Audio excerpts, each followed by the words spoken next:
Why is religion crucial? Even the most uncompromising atheist believes that truthfulness is better than lying, right? The most uncompromising atheist believes that faithfulness is better than betrayal, right? These terms are not from this world, and the material world does not substantiate their conceptualization or their requisite. What does truthfulness mean, and what does lying mean? If we analyze the depth of the atoms, will we be able to monitor concepts like truthfulness or lying? If we observe the physics of the galaxies or the chemistry of the hormones, will we be able to observe faithfulness or betrayal? Hence, these concepts are not from this material world. Yet they are real concepts, as a matter of fact.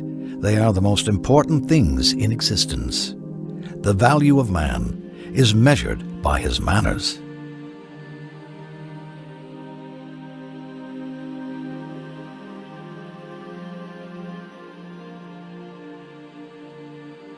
Not his material size, or the number of his atoms, or the level of energy in his cells. The value of man is recognized by how deeply he complies with the divine obligations within himself. There is a good man and an evil man, but there is no good mountain and evil mountain. There is no faithful planet and unfaithful planet. It is only man who can uphold values, purpose, and meaning. It is only man who can perceive existence.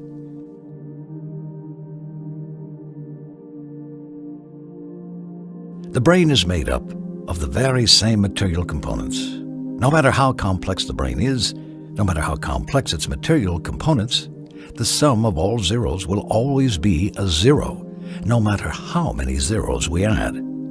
Since matter knows no good or evil, the brain as well knows no good or evil.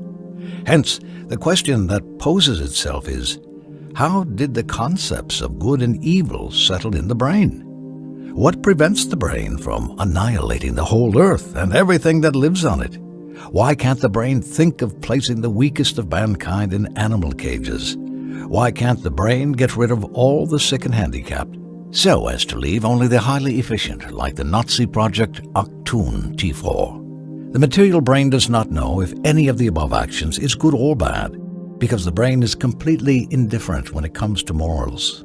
Since it is made from the very same atoms of the earth, there is no connection, near or far, between morals and the brain. As for the notion that says that societies could be the origin of morality, this idea is so strange because morals are subjective and they concern man as a man, not the society as a society. If any of this was true, and morals have originated from the society, the Nazis would have been right in disposing of all others, since this is what the society would want.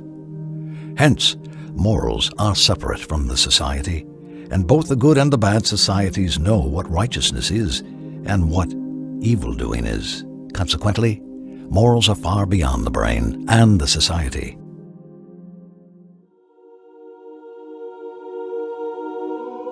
Religion is the only thing that gives a rationalization for manners, the only thing that gives morals their distinctive character. Morals can only be perceived within the framework of divine accountability, and religion is the only vivacious entity in the whole existence, since it is the only guidance we have to the purpose of existence. Through religion, we know why we are here, what follows death, what existence means, and what is needed from us. Without religion, the universe will regress to total blindness and nihilism. Ibn al-Qayyim, may Allah have mercy on him, says, "There is no pathway to happiness or well-being in this life or the afterlife except that which is pointed to us by the prophets. There is no way to distinguish the good from the bad in details except through them. The satisfaction of the Creator can never be attained except at their hands. Their guidance and way of living is our only herald to good morals, deeds, and words. This whole world is pitch black and damned except for where the sun of the revelation shone." Without the divine revelation, we would not know the purpose of existence, the meaning of goodness, or its value. Without the divine revelation, the whole world would be reduced to nothing but a scary frivolity. Without revelation, we would have just been star stuff, as Carl Sagan says, or an insect, as Sartre says.